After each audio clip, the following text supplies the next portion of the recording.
بسم اللہ الرحمن الرحیم۔ کروڑوں درود و سلام حضرت محمد صلی اللہ علیہ وسلم پہ اور ان کی آل پہ۔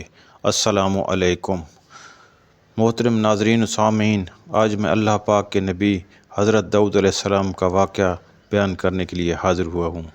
اس ویڈیو میں حضرت داؤد علیہ السلام کی تربیت کا انوکھا انداز، حضرت داؤد علیہ السلام کی عمر مبارک کتنی تھی، حضرت داؤد علیہ السلام کی وفات اور حضرت داؤد علیہ السلام کے غسل و کفن کے وقت پرندوں کا سایہ کرنا، سب کچھ بتایا جائے گا۔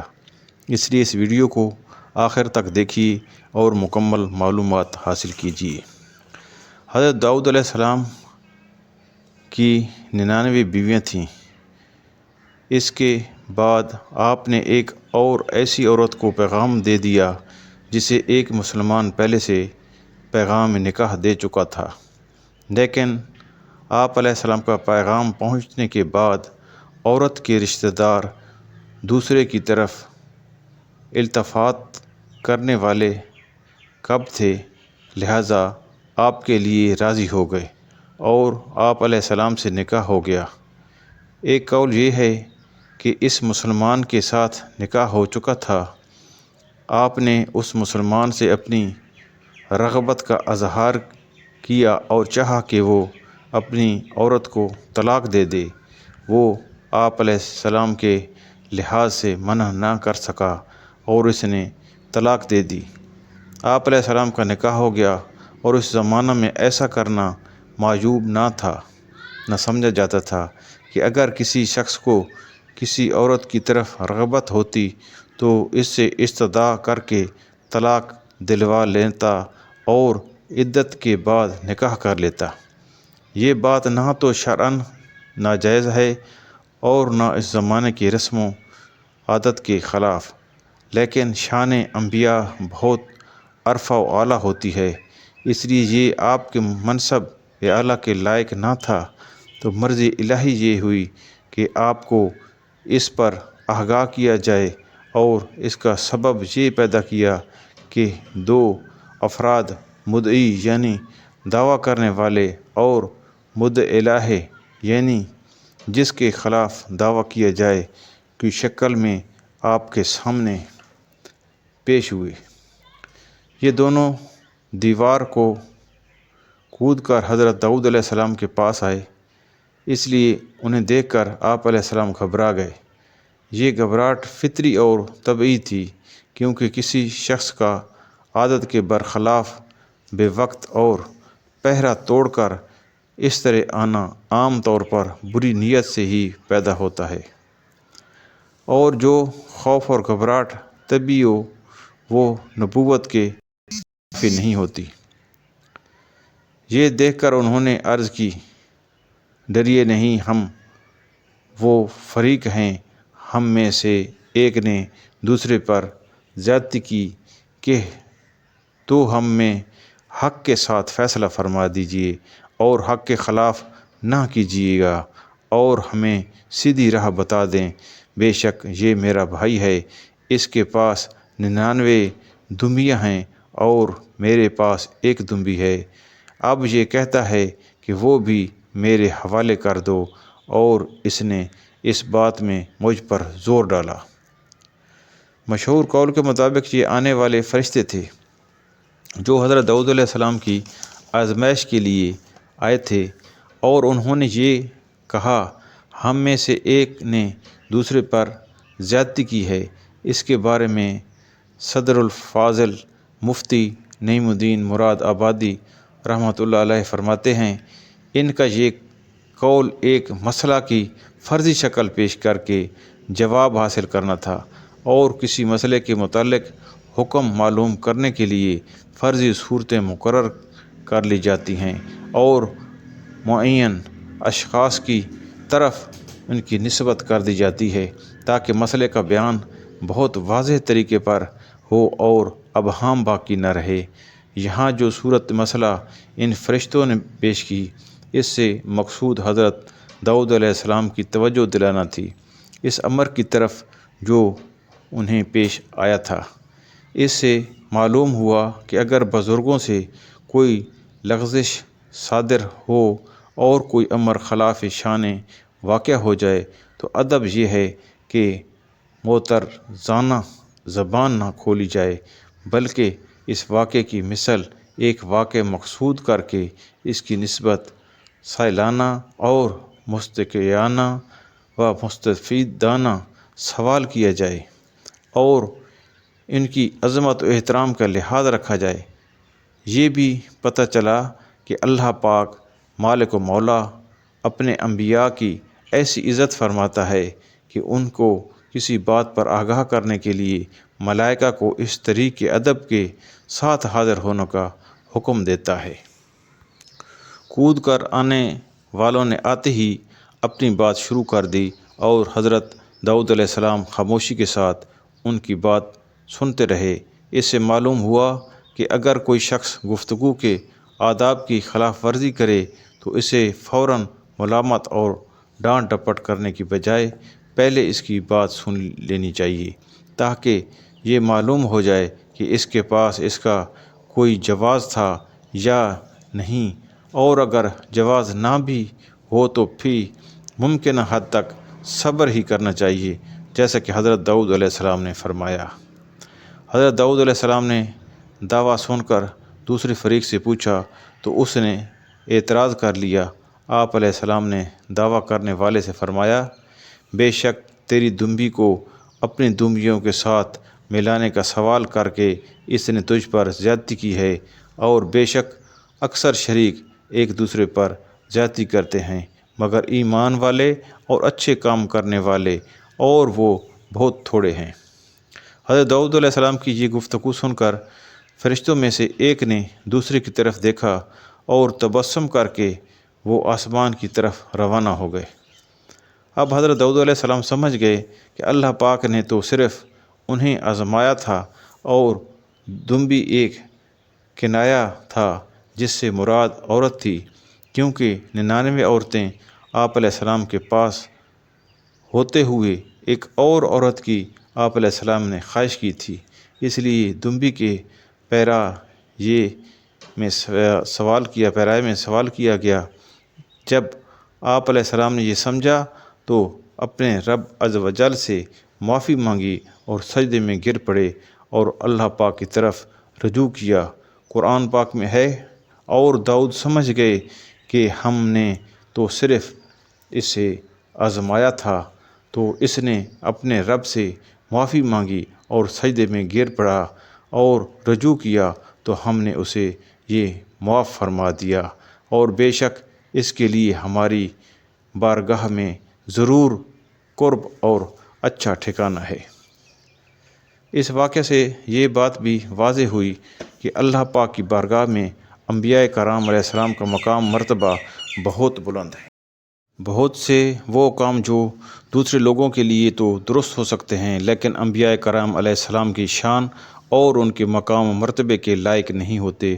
اس لیے جب ان سے کوئی خلاف شان کام واقع ہوتا ہے تو اللہ پاک اپنی بارگاہ کے ان مقبول بندوں کی تربیت فرما دیتا ہے، اور یہ حضرات بھی بارگاہ خداوندی میں عاجزی کرتے ہیں۔ یہ اللہ پاک اور اس کے مقبول بندوں کا معاملہ ہے، وہ جسے چاہے اپنے مقبول بندوں کی تربیت فرمائے، اور یہ جسے چاہے اللہ پاک کی بارگاہ میں عاجزی و انکساری کا اظہار کریں۔ عام لوگوں کو یہ حق حاصل نہیں کہ وہ ان کے خلاف شان کاموں اور ان پر کیے گئے عز و انکسار کو بنیاد بنا کر ان کے خلاف زبان طنز دراز کریں اور ان کی عصمت و اعتراضات کرنا شروع کر دیں۔ یہ ایمان کے لیے زہر قاتل سے بھی زیادہ خطرناک ہے۔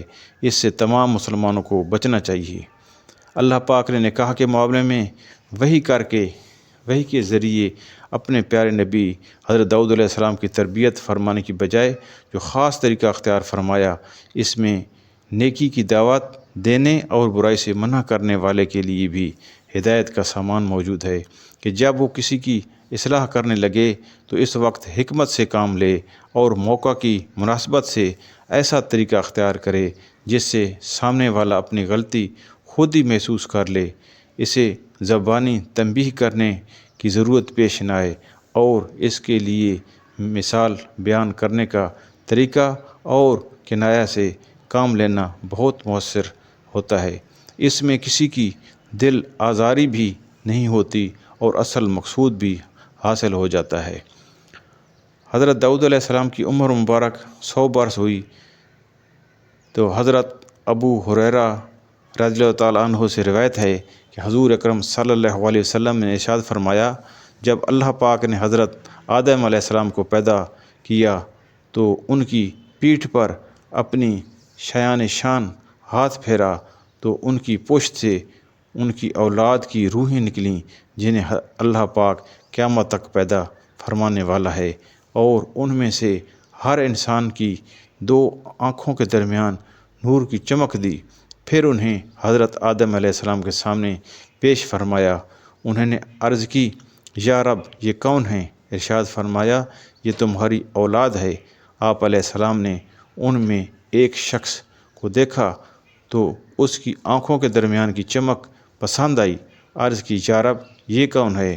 ارشاد فرمایا، داؤد علیہ السلام۔ عرض کی، یا رب ان کی عمر کتنی مقرر فرمائی ہے؟ ارشاد فرمایا، 60 سال۔ عرض کی، اے میرے رب میری عمر میں سے 40 سال اس کی زندگی میں بڑھا دے۔ رسول پاک صلی اللہ علیہ وسلم نے فرمایا، جب حضرت آدم علیہ السلام کی عمر ان 40 سالوں کے علاوہ پوری ہوئی تو ان کی خدمت میں موت کا فرشتہ حاضر ہوا۔ حضرت آدم علیہ السلام نے کہا، کیا ابھی میری عمر کے 40 سال باقی نہیں؟ فرمایا، وہ آپ نے فرزند داؤد علیہ السلام کو نہیں دے چکے؟ حضرت آدم علیہ السلام نے یاد نہ آنے کی بنا پر انکار کیا تو ان کی اولاد انکار کرنے لگی۔ حضرت آدم علیہ السلام بھول کر درخت کا پھل کھا گئے، لہذا ان کی اولاد بھولنے لگی۔ حضرت آدم علیہ السلام نے اجتہادی خطا کی تو ان کی اولاد خطائیں کرنے لگی۔ 100 برس اس جہان فانی میں گزار کر حضرت داؤد علیہ السلام دار بقا کی طرف تشریف لے گئے۔ آپ کے واقعہ وفات سے متعلق حضرت ابو ہریرہ رضی اللہ تعالیٰ عنہ سے روایت ہے کہ حضور اکرم صلی اللہ علیہ وسلم نے ارشاد فرمایا، حضرت داؤد علیہ السلام بہت زیادہ غیرت مند تھے۔ جب اپنے گھر سے تشریف لے جاتے تو گھر کے دروازے بند کر دیا کرتے تاکہ ان کے لوٹنے تک کوئی بھی گھر میں داخل نہ ہو۔ ایک مرتبہ دروازہ بند کر کے باہر نکلے ہی تھے کہ ان کی زوجہ کو گھر میں ایک اجنبی نظر آیا۔ یہ دیکھ کر انہوں نے کہا، اسے کس نے اندر آنے دیا حالانکہ دروازہ تو بند ہے؟ اللہ پاک کی قسم اگر حضرت داؤد علیہ السلام تشریف لے آئے تو انہیں بہت دکھ پہنچے گا۔ جب آپ علیہ السلام تشریف لائے تو وہ اجنبی گھر میں ہی موجود تھا۔ آپ نے اس سے پوچھا، تم کون ہو؟ اس نے کہا، میں وہ ہوں جو بادشاہوں سے نہیں ڈرتا اور نہ ہی کوئی دربان مجھے روک سکتا ہے۔ یہ سن کر حضرت داؤد علیہ السلام نے فرمایا، اللہ پاک کی قسم تب تو تم ملک الموت ہو۔ اللہ پاک کے حکم کو خوش آمدید۔ پھر آپ علیہ السلام کی روح قبض کر لی گئی۔ جب آپ علیہ السلام کے غسل و کفن کے مراحل مکمل ہوئے تو سورج طلوع ہوا۔ حضرت سلیمان علیہ السلام نے پرندوں سے فرمایا، حضرت داؤد علیہ السلام پر سایہ کرو، تو پرندوں نے اتنا سایہ کیا کہ وہاں زمین پر اندھیرا چھا گیا۔ یہ دیکھ کر حضرت سلیمان علیہ السلام نے فرمایا، اپنا ایک ایک پر سمیٹ لو۔ حضرت ابو ہریرہ رضی اللہ تعالیٰ عنہ فرماتے ہیں، حضور پر نور صلی اللہ علیہ وسلم ہمیں دکھانے لگے کہ پرندوں نے یہ کام کیسے کیا۔ حضرت داؤد علیہ السلام کی نماز اور روزے بارگاہ الہی میں بہت پسند تھے۔ حضرت عبداللہ بن عمرو رضی اللہ تعالیٰ عنہ سے روایت ہے کہ حضور اکرم صلی اللہ علیہ وسلم نے ان سے فرمایا، اللہ پاک کو پیاری نماز حضرت داؤد علیہ السلام کی ہے اور اللہ پاک کو پیارے روزے حضرت داؤد علیہ السلام کے ہیں۔ آپ علیہ السلام آدھی رات سوتے، تہائی رات قیام کرتے، پھر چھٹا حصہ سوتے تھے۔ ایک دن روزہ رکھتے اور ایک دن نہ رکھتے۔ حضرت ابو دردہ رضی اللہ تعالیٰ عنہ سے روایت ہے کہ نبی اکرم صلی اللہ علیہ وسلم نے ارشاد فرمایا کہ حضرت داؤد علیہ السلام دعا مانگتے تھے، یوں عرض کرتے، اے اللہ میں تجھ سے تیری محبت، تیرے محبوبوں کی محبت اور وہ عمل مانگتا ہوں جو تیری محبت تک پہنچا دے۔ اے اللہ تو اپنی محبت کو میرے نزدیک میری جان و مال، گھر بار اور ٹھنڈے پانی سے زیادہ محبوب بنا دے۔ راوی فرماتے ہیں کہ حضور اکرم صلی اللہ علیہ وسلم جب حضرت داؤد علیہ السلام کا تذکرہ کرتے تو فرماتے وہ بہت عبادت گزار انسان تھے۔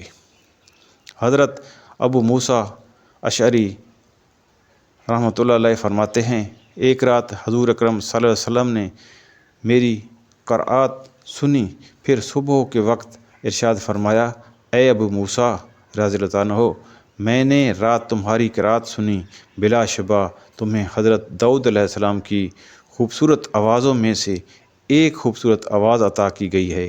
میں نے عرض کی، یا رسول اللہ صلی اللہ علیہ وسلم، اگر مجھے آپ کا معلوم ہوتا کہ آپ صلی اللہ علیہ وسلم سن رہے ہیں تو میں آپ کے لیے اور زیادہ خوبصورت آواز بنا کر پڑھتا۔